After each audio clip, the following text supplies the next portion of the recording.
देश में लगभग 1200 से ज्यादा दलित सांसद विधायक हैं। सिर्फ लोकसभा में ही 121 सीटें सुरक्षित हैं। जाहिर है इन पर दलित वर्ग के ही सांसद चुनकर आए हैं। इसके अलावा सामान्य सीटों से भी इस वर्ग के कई सांसद चुनकर आए हैं। अक्सर छोटी छोटी बातों को लेकर भी दलितों के ऊपर अत्याचार का मुद्दा उठाने वाले दलित सांसद विधायक उत्तर प्रदेश के हाथरस में गैंगरेप की शिकार हुई दलित लड़की के मामले में अब तक कोई खास मुखर नहीं है।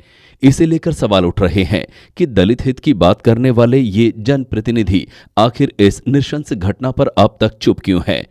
उत्तर प्रदेश के हाथरस में गैंगरेप पीड़िता की आज इलाज के दौरान मौत हो गई है। इसके बाद पूरे देश में लोगों का गुस्सा बढ़ रहा है। वहीं इस घटना के बाद यूपी की योगी सरकार सवालों के घेरे में आ गई है।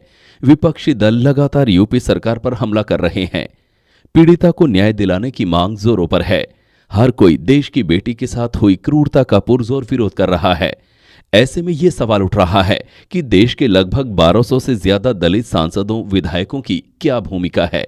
ये लोग उसको न्याय के लिए पुरजोर तरीके से मांग क्यों नहीं उठा रहे हैं? उत्तर प्रदेश की विधानसभा में वर्ष 2017 में हुए पिछले चुनावों में 86 सीटें SC/ST के लिए सुरक्षित थी। जाहिर है इन सीटों पर उस वर्ग के ही जनप्रतिनिधि चुनकर आए हैं। इनके अलावा सामान्य सीटों से भी उस वर्ग के प्रतिनिधि निर्वाचित होकर विधानसभा में आए हैं।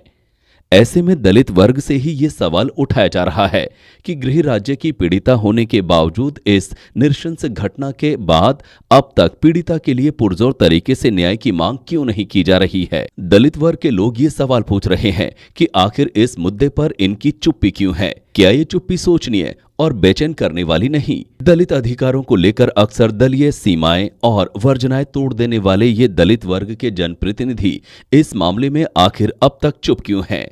आरोप है कि उत्तर प्रदेश के हाथरस के थाना चंदपा इलाके के एक गांव में 14 सितंबर को 4 दबंग युवकों द्वारा 19 साल की दलित लड़की के साथ बाजरे के खेत में गैंगरेप किया था। इतना ही नहीं, उसकी जीभ तक काट दी गई थी।